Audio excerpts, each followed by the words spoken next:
स्वर्ण भस्म का जिक्र किया गया है कि स्वर्ण भस्म से या हरित भस्म से भी उपचार होता था, लेकिन यज्ञ भस्म इन सबसे ऊपर है, सर्वोपरि है।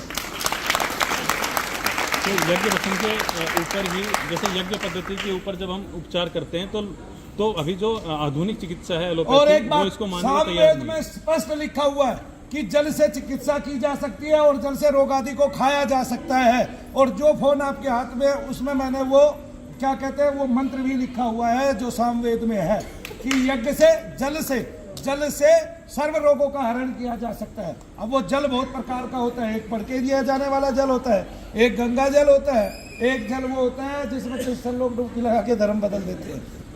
ठीक है, अब आपने देखना है कि आप गंगा जल के किनारे रहोगे या कहाँ रहोगे।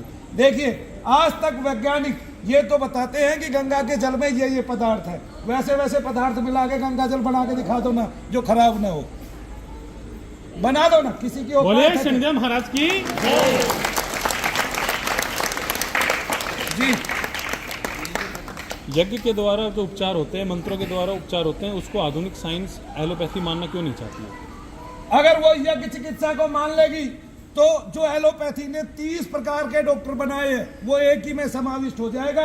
और मेरे ख्याल से एलोपैथी की जो जरूरत है वो जितनी आज दिखाई जा रही है, शो की जा रही है, वो उसकी केवल 15% रह जाएगी। जय शनिदेव।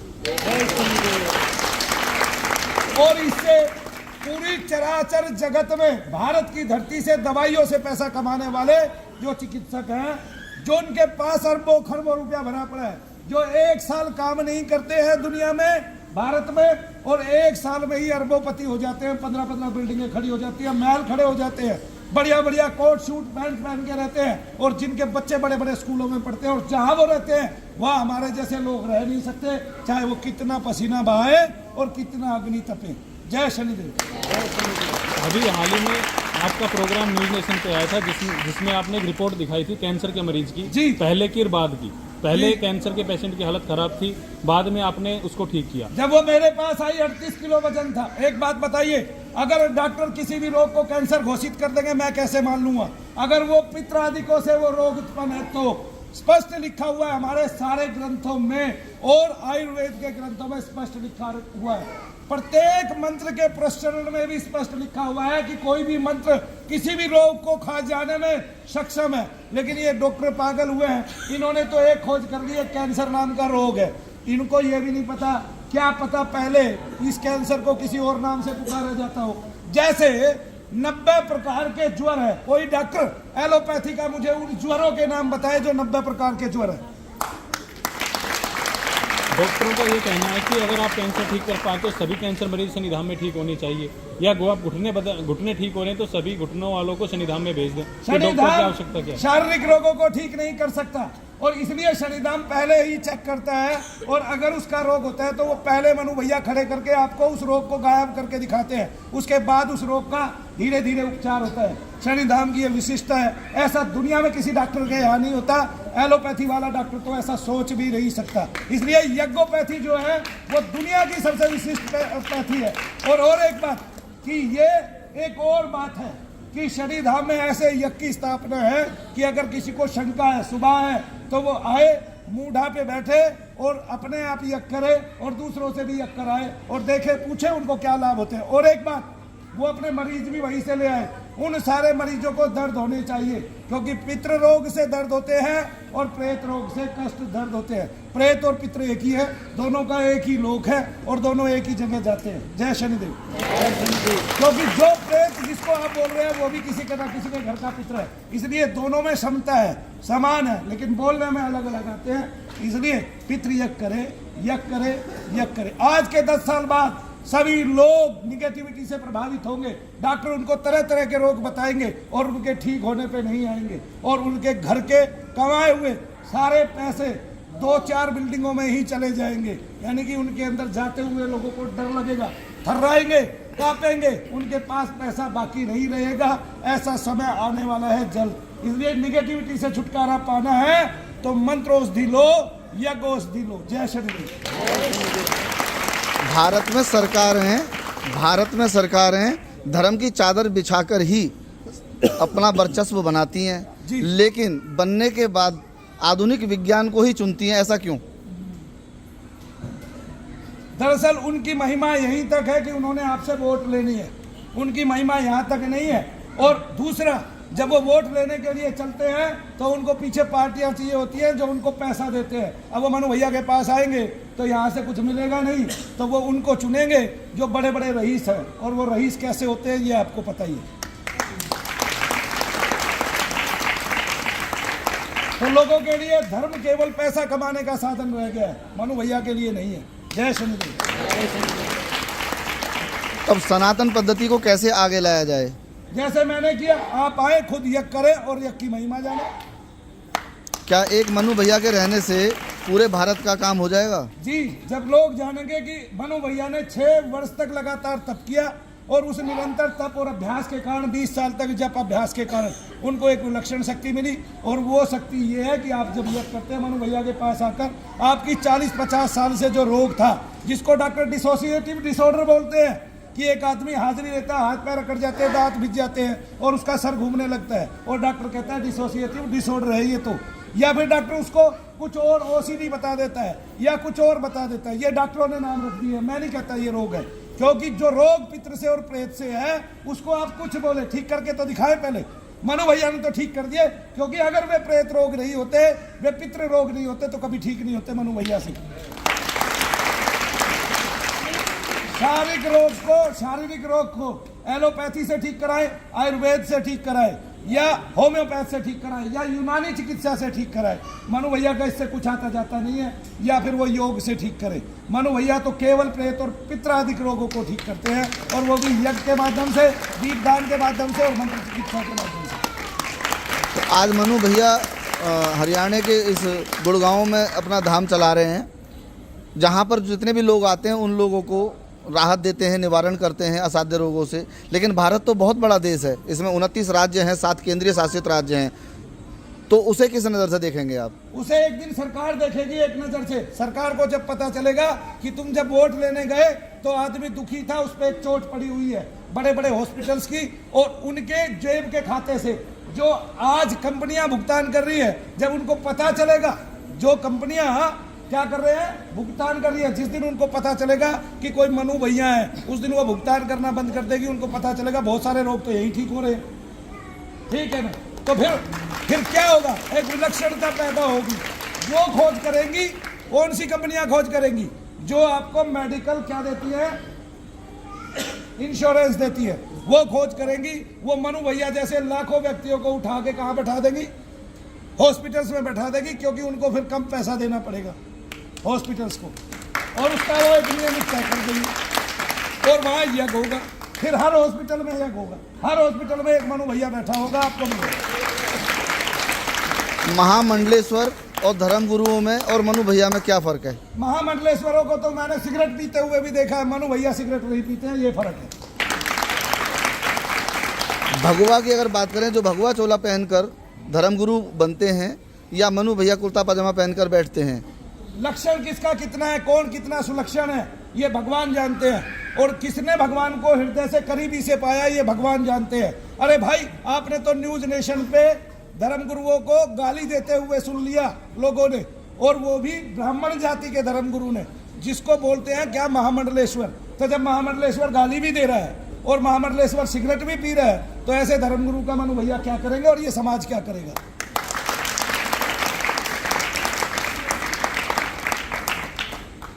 अभी आप जो यज्ञोपैथी से उपचार करते हैं जी शनिधाम में, अब मीडिया ये पूछती है कि यज्ञोपैथी आई कहाँ से, कि आप रोग कैसे ठीक कर पा रहे हैं यज्ञ के द्वारा? हमारे वेदों में लिखा हुआ है, हमारे वेदों में लिखा हुआ, पुराणों में लिखा हुआ। आप यज्ञ कीजिए, प्रत्येक मंत्र के प्रश्न में लिखा हुआ है, आप अगर इतने लाख जप करेंगे आपका रोग खत्म हो जाएगा। आपने किया नहीं, मनु भैया आपके लिए कर रहे, तो कौन बड़ी बात हो गई?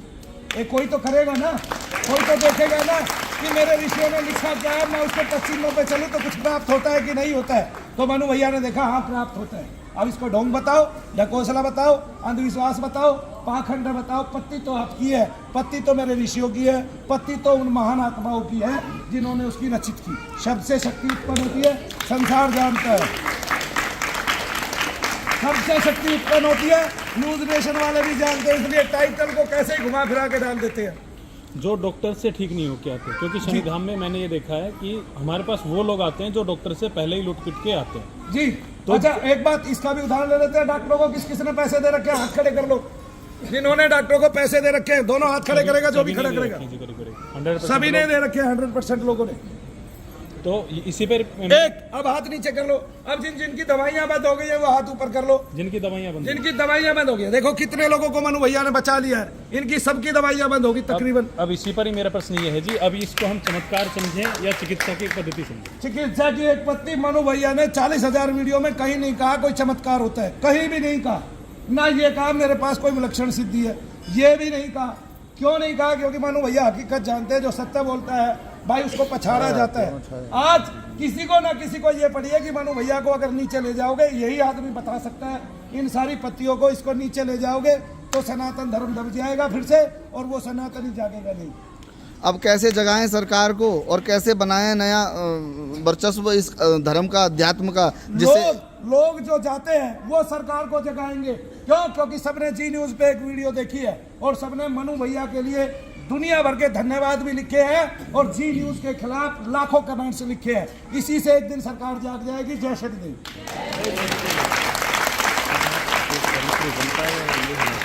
जी न्यूज़ पे हमने ये देखा कि उस पर लाइन चल रही थी कि मनु भैया ने किया चमत्कार का दावा। हाँ। दूसरा हथौड़े वाले बाबा कि हथौड़े से गुरुजी उपचार करते हैं शनिधाम में, लेकिन हम तो यहाँ कहीं भी आपके पास हथौड़ा नहीं देख रहे। हथौड़ा डाक चिकित्सक कोई भी है वो कुछ भी यूज करता है, आदमी ठीक होना चाहिए, ठीक है ना। अगर मनु भैया किसी को हथौड़ा लगाते हैं या पैर दबाते हैं तो ये कोई दिक्कत वाली बात नहीं है, क्योंकि अगले आदमी की अनुमति है। किसी ने आज तक शिकायत नहीं की है कि मनु भैया ने मेरे साथ ये कर दिया। जब बिना अनुमति के करते हैं तब दिक्कत हो सकती है, और अनुमति से आप कुछ भी कर सकते हैं। आपको अपनी चिकित्सा में कोई भी सहारा लेना पड़ सकता है। ये प्रथमतः तो यज्ञीय जो चिकित्सा है उसमें से हम विभूति लेके, तेल लेके भी मल सकते हैं और थपथपा भी सकते हैं। पीठ थपथपाना आदमी को, और वो हमारी जो हथौड़ी भी थी उसका वजन ही मेरे ख्याल से मुश्किल से 7, 8, 10 ग्राम होगा, 15 ग्राम होगा, ठीक है। 15 ग्राम की हथौड़ी सिर नहीं फोड़ती है किसी का। मनु भैया ने आज तक किसी का सिर नहीं फोड़ा। आप ऑनलाइन रिकॉर्ड देख सकते हैं, मेरे खिलाफ आज तक कोई कंप्लेंट नहीं है, और मैं चाहता हूं कि कोई कंप्लेंट करे कि मनु भैया चिकित्सा कर रहे हैं। मैं सुप्रीम कोर्ट में दावा करूंगा कि मेरी चिकित्सा यज्ञीय चिकित्सा है, वैदिक चिकित्सा है, और मैं करके दिखाऊंगा जजों के सामने। क्योंकि अगर न्यूज वालों का नैरेटिव केवल सनातन का सत्य दिखाना होता तो मनु भैया को बोलने का मौका देते कि वो औरत कैसे ठीक हो गई जिसके घुटने खराब थे, जो चल नहीं पा रही थी 2 साल से। वरना तो उस औरत को लेके आया जाए, मैं आज अभी के अभी दिखा दूंगा, मेरे सामने खड़े होते ही उसके सारे दर्द गायब हो जाएंगे फिर से, अगर हो भी गए होंगे। पहली बात तो मनु भैया का संकल्प इतना अच्छा है कि उसको कभी दर्द नहीं होंगे, मैंने हाथ से दबाया जी।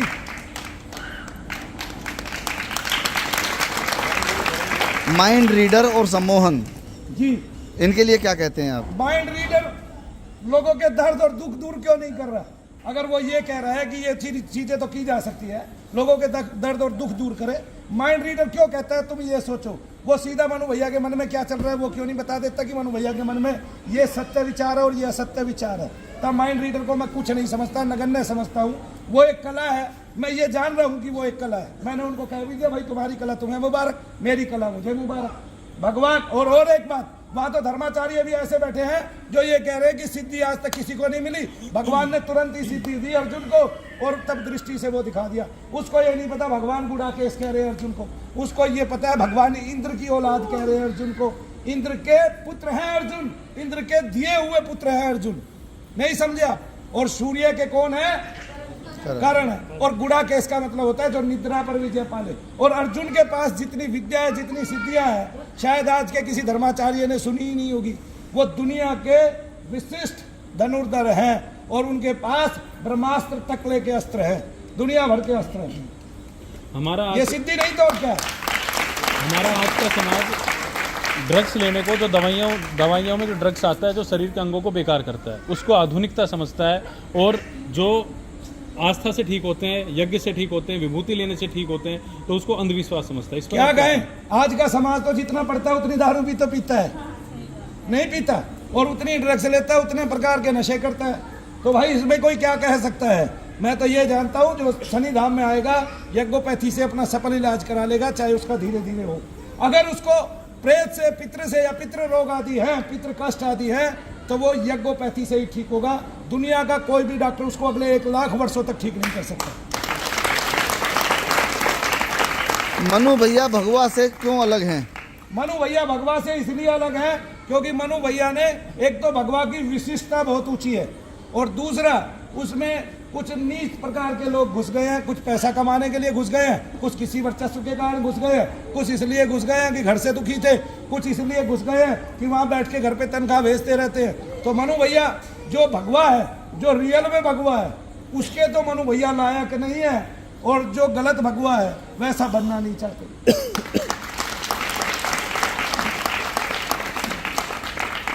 मनु भैया का देश के लिए संदेश? देश के लिए यही संदेश है, यज्ञ करो, होम करो, सत्य को जानो, सत्य को पहचानो, अपने सभी ग्रंथों पे विश्वास करो, उन कथनों को अपने घर में ग्रंथ लेके आओ, पुराण लेके आओ, वेद लेके आओ, उनको गंभीरता से गूढ़ता से पढ़ो, जानो उनमें क्या लिखा हुआ है। तो जितना विज्ञान आज है, उस समय हमारे वेदों के समय में भी बहुत बड़ा विज्ञान था। एक ही नाव पे पूरा का पूरा नगर बस सकता था, ऐसी नावें पहले भी थी, आज बन गई है, कोई बड़ी बात नहीं।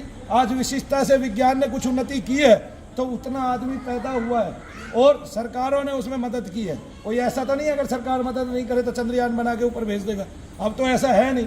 फिर भी एक बात बताता हूँ, ये मेरी खोज नहीं है, मेरी खोज तो ऋषियों की खोज है, ये पहले से ही ऋषियों की खोज है।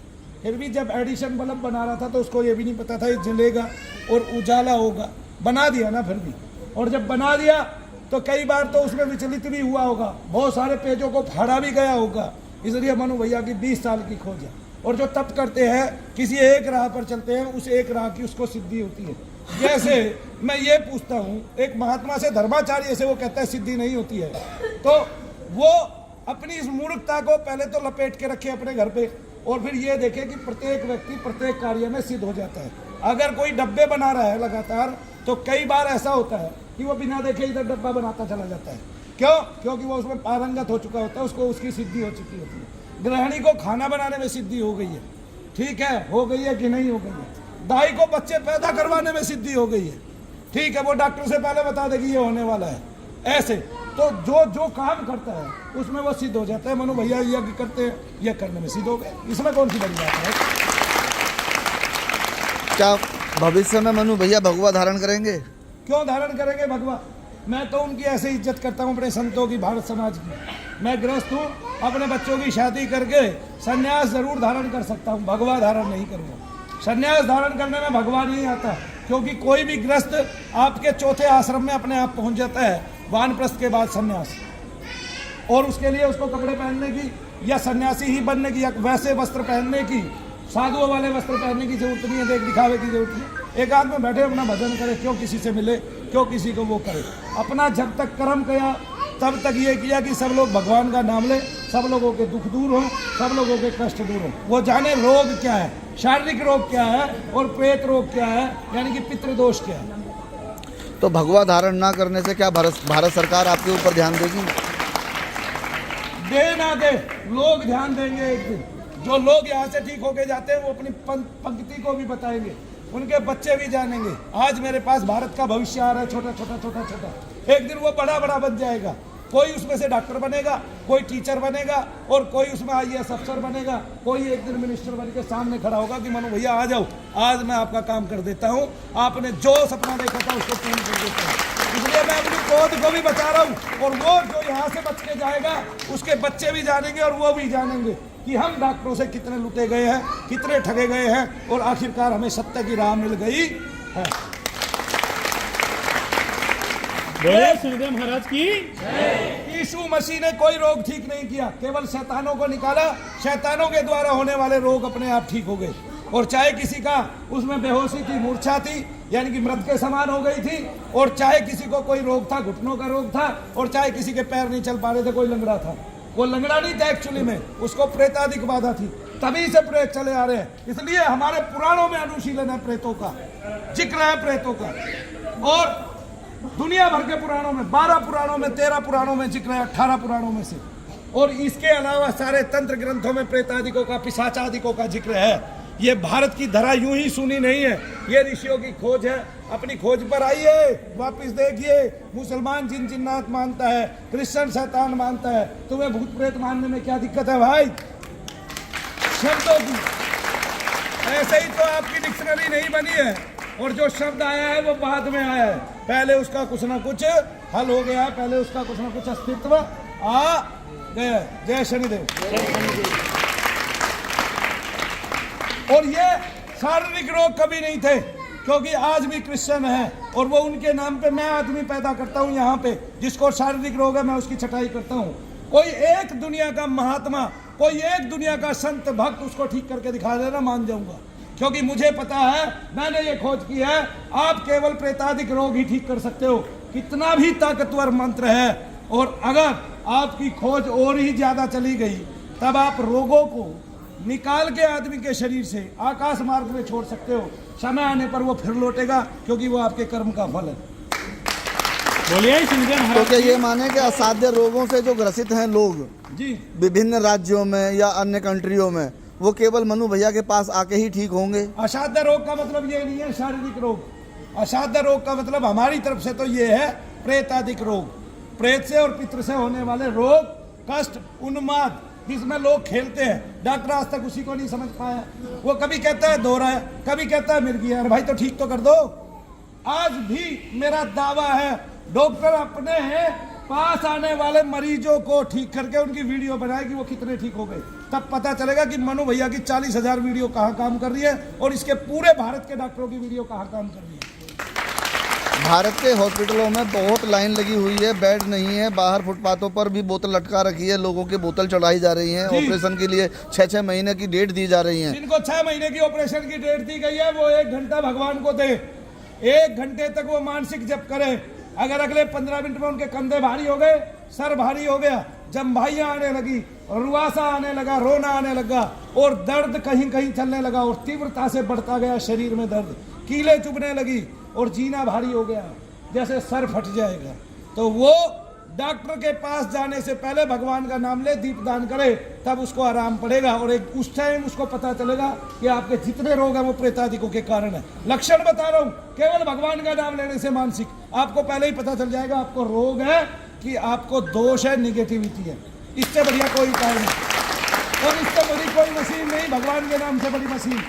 आपको उसी समय पता चल जाएगा तत्क्षण कि आपको शारीरिक रोग है कि आपको प्रेतादिक रोग है। इससे बड़ा क्या उपाय लोगे भाई दुनिया में।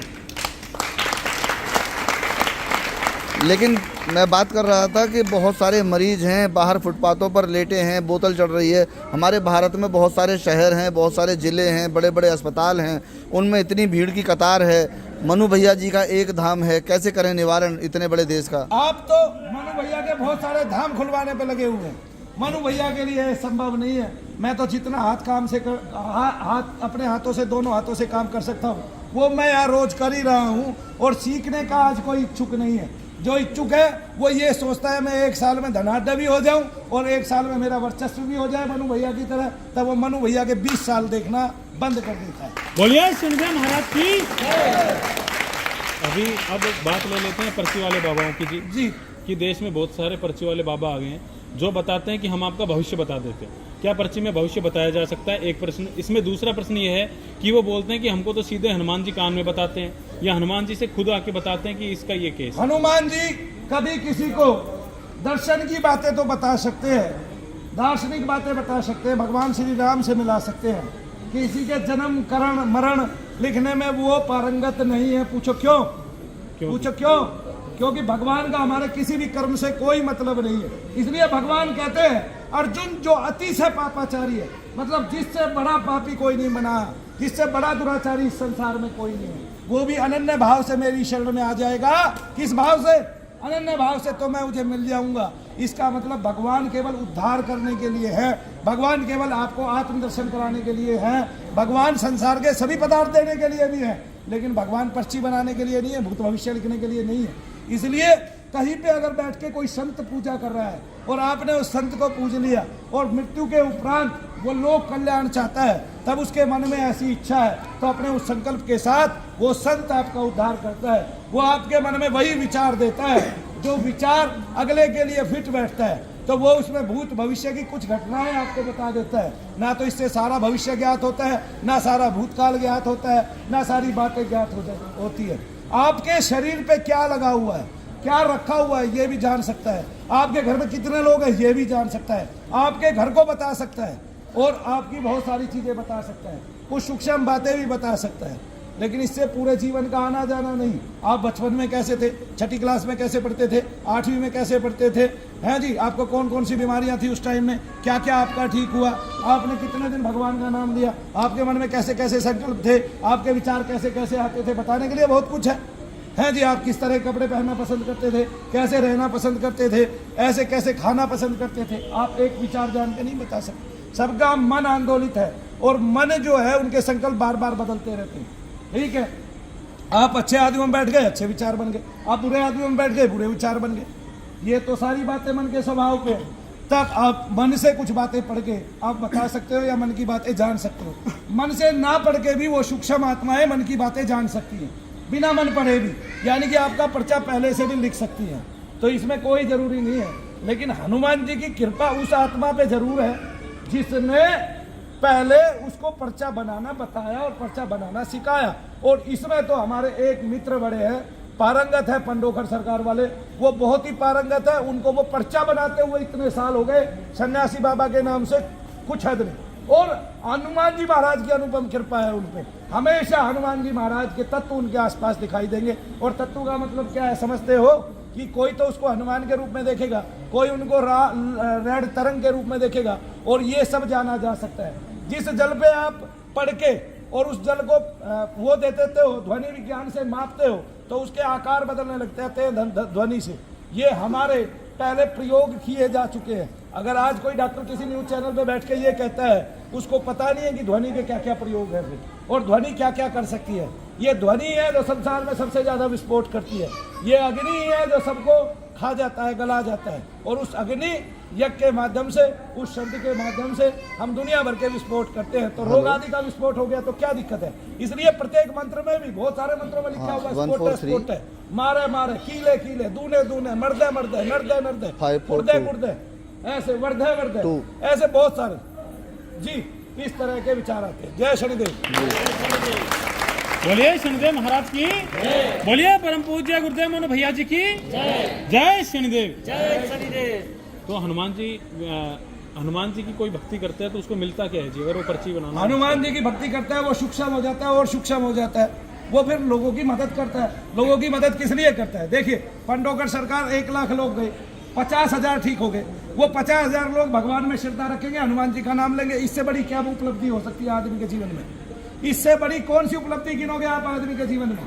शनि धाम में आए, आप ठीक हो गए, आप भगवान का नाम लेने लग गए, ओम नमः शिवाय का जप करने लग गए, इससे बड़ी क्या उपलब्धि ढूंढोगे आप अपने जीवन में, दैनिक जीवन में।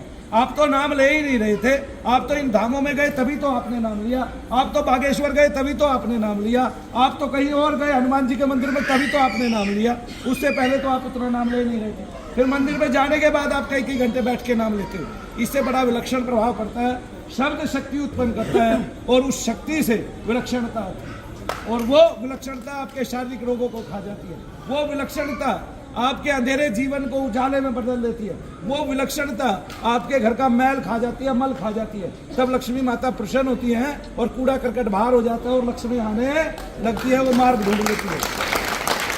कई कथावाचक जी अभी तक शनिधाम में आए हैं जो आपसे ठीक हुए जी, क्या कथावाचकों को प्रेत लग सकते हैं?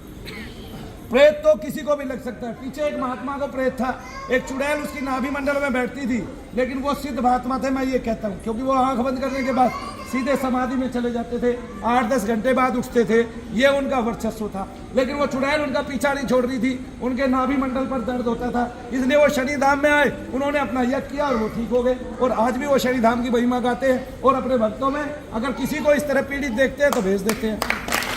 बोलिए शनिदेव महाराज की जय। किसी का और कोई प्रश्न तो पूछ सकता है भाई, किसी भी विषय पर।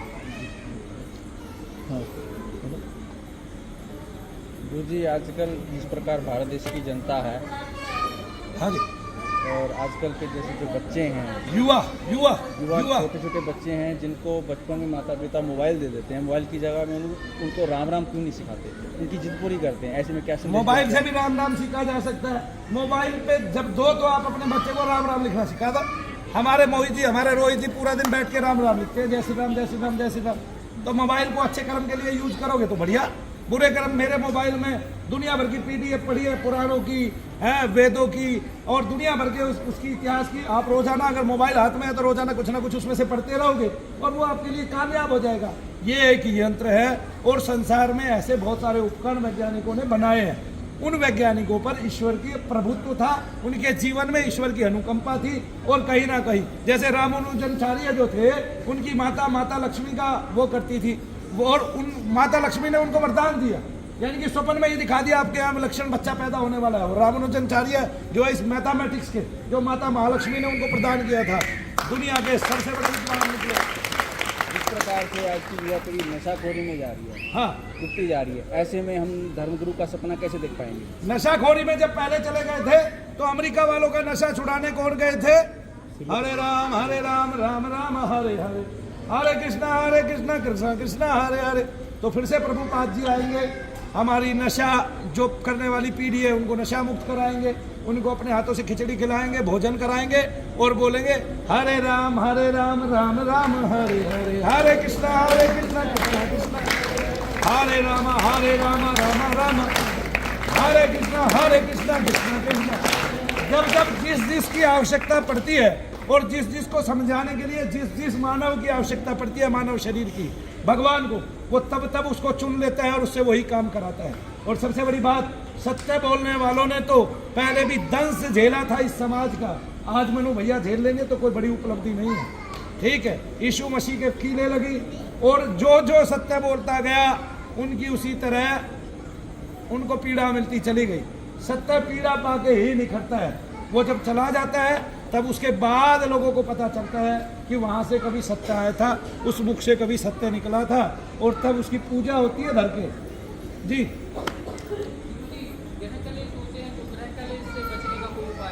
ग्रह क्लेश अगर पितृदोष के कारण हो रहे हैं तो दीपदान से चला जाएगा, यज्ञ से चला जाएगा।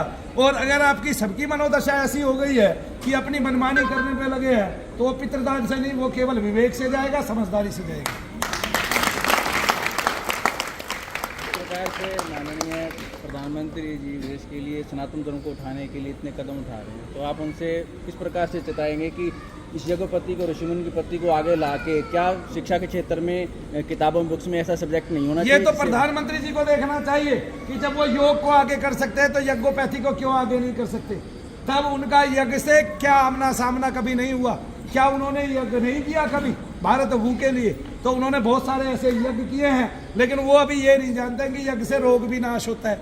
जिस दिन वो ये जान जाएंगे और उनकी नज़र में कहीं मनु भैया आ जाएंगे तो वो अपना भी यज्ञ कराने आ जाएंगे और अपने उन सुखद लोगों का भी यज्ञ कराने आ जाएंगे जो क्या कहते हैं भारत की महिमा को आगे बढ़ाने वाले। क्या आपकी भी इस भविष्य के अंदर कोई ठोस योजना है ताकि पीएम तक पहुंचाई जाए इस बात को? मेरी कोई योजना नहीं है, मेरा काम केवल कर्म करना है और मैं यहीं बैठ के कर्म करता रहूँगा। जिसको आना है वो यहीं आ जाएगा, मुझे किसी के पास जाने की इच्छा नहीं है। जिसको आना है वो यही है शनि धाम में। तो मनु भैया जी मानते हैं कम खाओ गम खाओ? मैं तो सब कुछ खाता हूँ, ठीक है। लोगों के पाप भी खाने को मिलते हैं, लोगों के शाप भी खाने को मिलते हैं, लोगों की गालियाँ लताड़े सब खाने को मिलते हैं और लोग कुछ भी करते हैं। ये मनु भैया हैं, इनको सब सहन होता है क्योंकि ये भगवान के हैं। अच्छा बुरा सब भगवान का है, भला चंदा मंदा अंधा सब भगवान का है। तो भगवान तो आने से पहले पूछते नहीं है तूने कितने पाप कर्म किए, तब भगवान पाप कर्मों को कभी नहीं देखते, केवल उसको देखते हैं जो भगवान के लिए किया जाता है, वो है जप नाम। तब वो इन सबसे ऊपर उठा ले जाते हैं आदमी। तब ये जो मानव है, इस शरीर का जो आत्मा है उसका इतना तेज बढ़ता है कि शरीर का ही तेज बढ़ता है और शरीर प्रणम्य हो जाता है। इसलिए भगवान को भजो और अंततः पुरुषोत्तम हो, अधमो द्वारक में विलीन हो जाओ। जय श्री राम। जय श्री राम। आजकल जो है बहुत सारे लोग बीमार हैं, लेकिन वो नेगेटिविटी को और प्रेत कष्ट को जानते भी नहीं हैं और वो इन चीज़ों को मानते भी नहीं हैं और वो बीमार हैं, कई लाख रुपए हॉस्पिटल में लगा रहे हैं, लेकिन वो इन चीज़ों को समझ नहीं पा रहे। आपकी तरह उनके लिए आपका क्या मैसेज है? उनके लिए मेरा ये मैसेज है कि वो बिना देखे नहीं मानेंगे और वो केवल हमारी वीडियो भर अगर देख लें तो उनको समझ में आ जाएगा। इसका मतलब कहीं सत्य बढ़ता है, सत्य का कहीं आधार है। वैसे भी पहले हमारे चैनल का नाम था ब्रह्मांड का सबसे बड़ा सत्य चैनल, ऐसे ही नाम था, है ना भाई? किसको पता है? आपको पता है? हाँ, तो गवाह भी कई बैठे। पहले यही था ब्रह्मांड का सबसे बड़ा सत्य चैनल, और एक टाइम में भूत प्रेत मनु भैया जी था। तो वो क्यों था? क्योंकि आपको बार बार दर्शाने के लिए नहीं ये चीज़ें होती है। लेकिन मैं इन चीज़ों की गणना वैसे नहीं करता जैसे लोग करते हैं कि एक चुड़ैल आ गई, वो दिखाई दे गई, ये हो गया, वो हो गया। वो आती भी है तो वो आपको सूक्ष्म में ही दिखाई देती है, या तो स्वप्न में दिखाई देती है, और अगर छाती में बैठ गई है तो कई बार जो है आपकी दृष्टि उसको देख लेती है। जब प्राण खींचता है ना, तब जो सूक्ष्म प्राण है वो आगे आ जाता है, सूक्ष्म शरीर है वो आगे आ जाता है। अगर कोई बलात् आपका प्राण खींचने की कोशिश करे, कोई प्रेत, तो वो एकदम से सूक्ष्म शरीर जाग जाता है और आपका चैतन्य उसको सीधा सीधा देख लेता है। तब उस शरीर के माध्यम से देखना, सूक्ष्म शरीर के माध्यम से देखना और उस माध्यम से देखना दोनों बराबर हो जाते हैं, यानी कि दोनों की नज़र में वो आ जाता है जो प्रेत होता है। तब आदमी भगवान का नाम लेके वहाँ बसता है। वैसे भी सबका अनुभव है, जब जब कोई दबता है, कोई आदमी ऐसा नहीं है संसार में जो दबता ना हो, जब जब कोई दबता है और वो भगवान का नाम लेने की कोशिश करता है, छूटने की कोशिश करता है, रात को सोते हुए, डॉक्टर तो उसको एक रोग बताते हैं, लेकिन वो भगवान के नाम से छूट जाता है। अगर वो रोग होता है तो भगवान के नाम से काहे छूटता भाई? कहाँ उसको शरण लगता है? और कई बार वो देखता है कि भगवान का नाम भी ले रहा है और छूट नहीं पा रहा है, लेकिन फिर ऐसे भगवान का नाम लिया, जय बजरंगबली कह दिया जोर से, जय बजरंगबली, तो वो प्रेत छोड़ के भाग गया और एकदम से आदमी उठ गया और वो बोल भी पा रहा है, चल भी पा रहा है, सारे काम भी कर पा रहा है। जय शनि।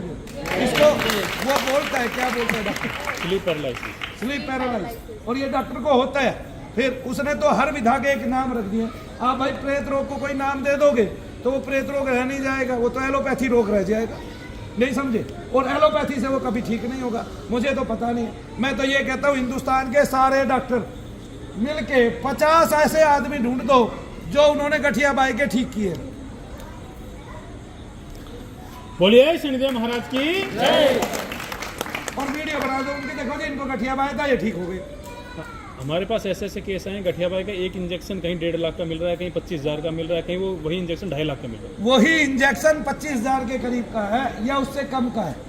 और डॉक्टर जो है अनजाने में लोगों को ठगते हैं, उनको पता नहीं होता 2.5 लाख का लगेगा, 1.5 लाख का लगेगा, ये लाख का लगेगा, उतने लाख का लगेगा। और एक आदमी ने 100 लगवाए, वो आदमी एम्स में काम करता है, उस आदमी का मेरे फोन में नंबर है, वो 100 लगवा के भी शनिधाम में अपनी पत्नी को ठीक करा के ले गया।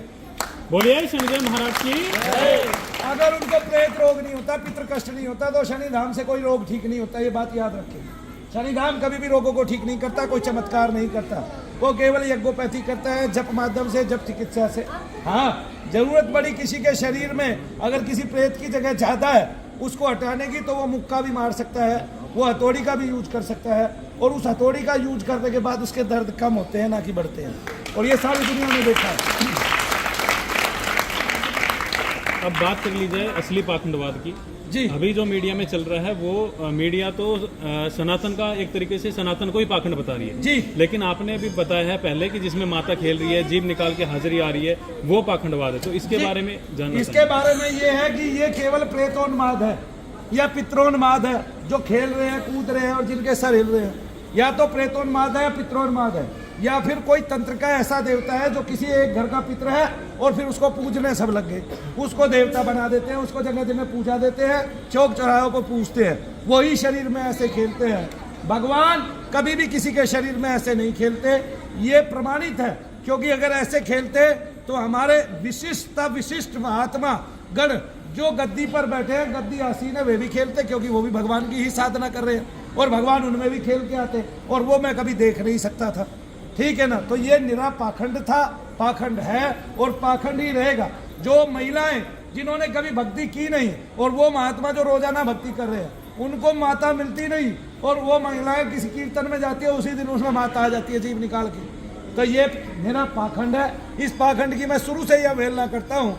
40,000 वीडियो में हमारी में और 15,000 20,000 मौजूद वीडियो में एक भी आपको ऐसी वीडियो नहीं मिलेगी जिसमें हमने खेलने को सराहा हो।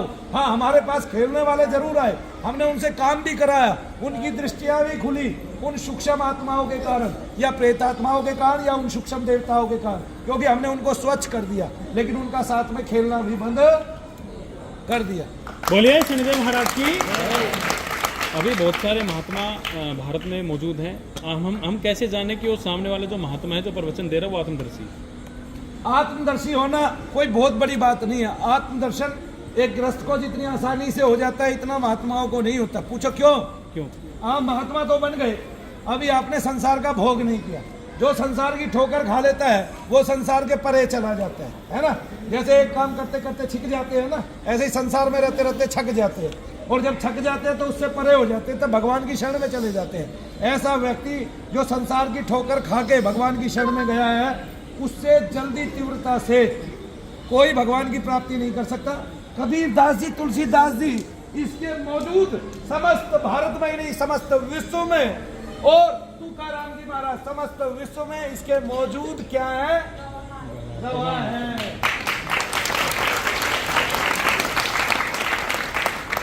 क्या माने आप, अगर मनु भैया की माने तो आज मीडिया की अगर हम बात करें जी, तो क्या मीडिया गलत कर रही है? मीडिया एक हद में गलत कर रही है। मीडिया सत्य को वाकई में नहीं दिखाना चाहती, मैं ये भी मानता हूँ। तरह तरह के टाइटल बनाती है, सनातन धर्म को गिराने की कोशिश कर रही है। सनातन धर्म ऐसे गिरता नहीं है, सत्य आज नहीं कल पहचान में आ जाएगा। आज किसी मनु भैया की जुबान बंद कर लेंगे, उसको नहीं सुनेंगे, कल संसार सुनेगा उसको, तब क्या करेगी मीडिया? क्या उसको अपने किए पर शर्मिंदगी नहीं महसूस होगी? क्या उसको ये पता नहीं चलेगा कि तुम यहाँ के नाटक कर गए और तुमने भाई कुंड के पास अपने आप गिर के ये कहा, जबकि मनु भैया ये कह रहे भाई इनको नींबू पानी पिलाओ, और तुम ये कह रहे हो मनु भैया के पास आने से आदमी बीमार होता है और हम दूर जाने से ठीक होते हैं। तो अगर पास आने से बीमार होता है तो मनु भैया के पास 12 से 14 घंटे तक लगातार इतना आदमी क्यों होता? बोलिए शनिदेव महाराज की जय। देश में हर महात्मा अपने मत का आग्रह करता है। कोई जी। किसी भी धाम में चले जाए, जैसे हनुमान जी के धाम में गए तो वो बोलेगा कि हनुमान जी की पूजा करो, कोई शिव के धाम में चला गया वो बोलेगा शिव जी की पूजा करो। आप मत का आग्रह नहीं करते, इसका क्या कारण है? आप मत का आग्रह करते हैं, इसका मतलब आप अपने मत को विशिष्ट तो मान रहे हैं, लेकिन आपको अपने इष्ट पर थोड़ा सा भी भरोसा नहीं है। अगर आपको इष्ट को किसी को शरण में लेना होगा तो वो रात को सपने में जाएगा, खड़ा करेगा, भाई मैं शनिदेव महाराज हूँ, आजा खड़ा हो जा, चल मेरे भजन में लग जा। तो वो इष्ट खुद ही अपना शिष्य चुनता है, अपना भक्त चुनता है। मनु भैया को उसकी नहीं पड़ी है, भगवान को पड़ी है कि उसके भक्त बने। ठीक है, इंसान को जितनी पड़ी है उतने भगवान भी लोभी है, भगवान को भी चाहिए उनके भक्त बने। कृपा की ना होती जो आदत तुम्हारी तो सुनी ही रहती है अदालत तुम्हारी। तो इसलिए वो पहले कृपा करता है, तब अदालत भरती है, और तब कोई मनु भैया जैसा पैदा होता है। तो तुम भी वही हो, तुम भी मनु भैया हो सारे के सारे। बोलिए शनिदेव महाराज की जय। और मत का आग्रह करने से आपका मत छोटा हो जाता है, ऐसे मत का आग्रह करने से मत छोटा हो जाता है। इससे तो अच्छा आग्रह मत करो, क्रिश्चनों की तरह पैसा दो और अपने मत में जोड़ लो। आग्रह करने की क्या आवश्यकता है? फिर पैसा दो, आज पैसे से धर्म बदल देते हैं लोग। हाँ जी, धर्म परिवर्तन पर आपकी राय जानना चाह रहे हैं, क्योंकि भूत प्रेत के कारण बहुत सारे धर्म परिवर्तन हो रहे हैं, इसके बारे में आप कुछ बताइए। इसके बारे में ये बात है कि जब हम लोगों के अंतर में ऐसी कोई आत्माएं समाती है, हम खेलते हैं या हाजिरी लेते हैं, हमारे सिर घूमते हैं और हमारे बच्चों के साथ ऐसी सिचुएशन आती है, तब डॉक्टर उसको ठीक तो कर नहीं पाते हैं। तब क्या होता है कि वो आदमी जब हिंदू होकर अपने समाज में आसपास में अपने बच्चे को दिखाते हैं तो लोग उसका मजाक उड़ाते हैं कि इनके घर में भूत प्रेत आ गए हैं, और ये कहते हैं ढोंगी है, ढकोसले वाले हैं, पाखंडी है। तब वो ऐसे में एक उपाय चुनता है, उनके पास जाता है जो इसको अच्छी नज़र से देखते हैं। वैसे समस्त संसार में, पहले भारत में भी जो व्यक्ति प्रेत निकालता था उसको आदर की दृष्टि से देखा जाता था। आज इसको आदर की दृष्टि से इसलिए नहीं देखा जाता क्योंकि अगर हम प्रेत निकालेंगे तो फिर क्रिश्चियन क्या करेंगे? भारत के प्रेतों को क्रिश्चियन इसलिए निकाल रहे हैं, और फिर अगर वो नहीं निकालेंगे तो हमारा नुकसान होगा, उनका नुकसान होगा, क्योंकि वो तो अपने मत को बढ़ावा इसलिए देते हैं ताकि लोग पैसे लेके भी शामिल हो जाएं, और ऐसे में उनको एक वर्चस्व मिल गया। वो जो शैतान शरीर के अंदर रहता है वो उसको निकालने लग गए प्रभु यीशु के नाम से, और उनको आराम पड़ते हैं, वो वहाँ चले जाते हैं, शिफ्ट हो जाते हैं। तब माँ का नाम कुछ होता है हिंदू, बाप का नाम भी हिंदू होता है, और बच्चों के नाम बदल जाते हैं, और फिर बच्चों के लिए दुखदायी हो जाता है। इसलिए मैं तो एक बात मानता हूँ, आपको भगवान ने अगर किसी धर्म में पैदा कर दिया है तो आपको उसी धर्म में मरने में क्या नुकसान है भाई? जिसमें पैदा हुए उसी में मरें। और ये युग कुल धर्म कभी बदले नहीं जा सकते। जैसे आप कहीं चले जाएं, आपका पिता वही रहेगा, आप उसी की संतान रहोगे, आपका खानदान वही रहेगा, आप उसी की संतान रहोगे, आपका गोत्र वही रहेगा, आप उसी की संतान रहोगे। आपका इष्ट तो बदल सकता है, गोत्र नहीं बदल सकता।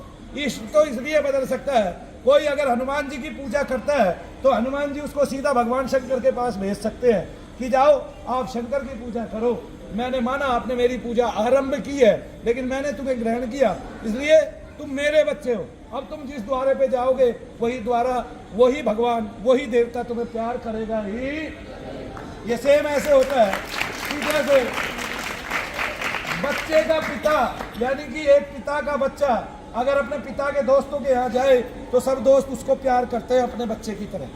जय श्री राम। जय श्री राम। अब बात कर ली जाए तथाकथित देवता जो जिनका जिक्र ना तो वेद में है ना पुराण में, लोग उनको स्वीकार कर पा रहे हैं, लेकिन वो ये स्वीकार नहीं कर पा रहे कि हनुमान जी चमत्कार कर सकते हैं, शनिदेव महाराज चमत्कार कर सकते हैं। देवता तो कोई भी चमत्कार कर सकता है और कितना भी बड़ा कर सकता है, ठीक है ना। ये चमत्कार दुनिया में होते देखे गए हैं। अगर कोई डॉक्टर हवाई जहाज में फंस जाए और हवाई जहाज जो है चाहे वो सारे डॉक्टरों से ही भरा हो और वो हवाई जहाज न्यू डगमगाने लगे तो सारे डॉक्टरों की आंख तो बंद हो जाएगी, हाथ जोड़ के कहेंगे भगवान आज बचा ले, आज बचा ले, भगवान आज बचा ले। मरता क्या ना करता, तब भगवान कहाँ से उत्पन्न हो जाते हैं भय के कारण, ये समझ में नहीं आता। जो अभी उत्पन्न नहीं हो पा रहे वो तब कैसे उत्पन्न हो पाएंगे, ये समझ में मुझे आ नहीं रहा है आज तक। बोलिए और शनिदेव महाराज और की। जब आदमी बचता नहीं है और 50 लाख रुपए खर्च हो जाते हैं तब डॉक्टर ये कह देता है कि अब तो भगवान की शरण में चला जा, तब वो भगवान कहाँ से उत्पन्न हो जाते हैं चमत्कारी। और उनमें जो बच जाता है ये कहता है भाई वाह भाई भगवान का करिश्मा हो गया, तुम्हारे तो बच गया, क्योंकि उससे तो बचा नहीं। और अगर भगवान ने बचा लिया, भगवान की शरण में चला गया, ठीक है जी, और किसी ने जल पड़ के दे दिया और उस जल ने ये काम कर दिया, फिर क्या करेगा भाई। शुरू से ही बीमारियों की जो औषध बनती है वो मंत्रोषधि ही होती है। कुछ जड़े पेड़ों की मंत्र पढ़ के ही निकाली जाती है और फिर उनसे जो रसायन बनता है, द्रव्य बनता है, वो जलीय क्या है, उसकी प्रक्रिया मूल में जली है और उस रसायन से दुनिया भर की बीमारियां भागती है। तब आप क्या बात करते हो भाई, बताइए। आप गुड़ खाते हैं, गुड़ को अजवाइन के साथ पानी में मिला के आपने पी लिया, क्या होगा, हाँ? पेट साफ हो जाएगा, आपका उदर शूल मिट जाएगा। बोलिए शनिदेव महाराज की। अभी मेरा प्रश्न ये था, जो तथाकथित देवता बन रहे हैं, जो छोटे छोटे देवता शरीर में हाजिरी ले रहे हैं, जो कह रहे हैं मैं ये देवता हूँ, मैं वो देवता ये देवता नहीं है, ये केवल तंत्रों के देवता है, यानी कि तांत्रिकों ने इन देवताओं को अपना लिया है, क्योंकि ये त्वरित में ये आत्माएं जो है जगह जगह से मलिन भोग लेकर, देखिए देवताओं का एक ही भोग है और वो है सुगंधियां, और इन देवताओं का एक ही भोग है दुर्गंधियां। ये आपको शमशान में पूछते हुए मिलेंगे लोग, मांस का लोथड़ा लेके, ठीक है जी, खोपड़ी लेके और पता नहीं बकरे की मुंडी लेके और क्या क्या करते मिलेंगे, अंडे आदि लेके। इनमें से सुगंधियां तो उत्पन्न होती नहीं है। क्या होती है, क्या होती है, दुर्गंध। तब ये दुर्गंध खाने के अधिकारी होते हैं। शराब, मद्य, मांस, ये इन्हीं देवताओं का भोजन है और ये त्वरिता से काम करते हैं। आत्मा है, सूक्ष्म है, वो अपना काम करेगी जो उससे कराया जाएगा। इसलिए चौक चौराहे की माता है वो आज भी असर दिखाती है। अब डॉक्टरों ने उसका असर ना देखा तो मैं क्या करूं, लेकिन जब वो छोटे थे, बचपन में थे, तब उनकी माता नजर उतारती थी उनकी, मुझे ये पता है। दुनिया का कोई भी डॉक्टर हो, उसकी पहली डॉक्टर उसकी माँ है। क्या शनिधाम में आपातकालीन उपचार किया जाता है? आपातकालीन शनिधाम में कोई उपचार नहीं किया जाता। प्रेत से, पितृ से कोई तत्काल नहीं मर सकता। वो प्रेत उसको 30-40 साल तक रमेगा, तब उसके रोगों का वार्धक्य होगा। शुरुआत में 2-4 साल तक तो उसको कभी कहीं दर्द होगा, कभी कहीं दर्द होगा, चलता फिरता दर्द होगा, कभी सर में दर्द होगा, सर का इलाज कराने गया, फिर कमर में दर्द हो जाएगा। तो इसलिए डॉक्टर भी भ्रमित रहता है, लोग भी भ्रमित रहते हैं, समझ ही नहीं पाते, और वो कभी भगवान का मानसिक जप करते नहीं है। इसलिए ये पीढ़ी हमारी नष्ट होती जा रही है, ये मैं मानता हूँ। बोलिए शनिदेव महाराज की।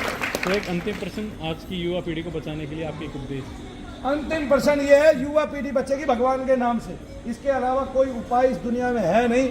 वो कितना धर्म कमा ले, लेकिन जब तक धर्म नहीं कमाया जाता तब तक उसके बचने का कोई सफल इलाज हो ही नहीं सकता। तब युवा पीढ़ी जितना पैसा कमाएगी उसका 80% मेडिकल में चला जाएगा और 20% उसका शिक्षा में चला जाएगा, बाकी वो बैंकों के कर्जे में मर जाएगा और कर्ज के नीचे दब के मर जाएगी युवा पीढ़ी में भी। और मैं चाहता नहीं ऐसा हो, इसलिए मैं युवाओं को ये विद्या जरूर दूंगा, जरूर सिखाऊंगा, लेकिन उनके पास आज धैर्य नहीं है, तो जो धैर्यवान आएगा मैं खुद ही उतर के आ जाऊंगा, आप बेटा सीख लो। बोलिए शनिदेव महाराज की। बोलिए परम पूज्य गुरुदेव मनु भैया जी की। जय शनिदेव, जय शनिदेव, जय जय शनिदेव।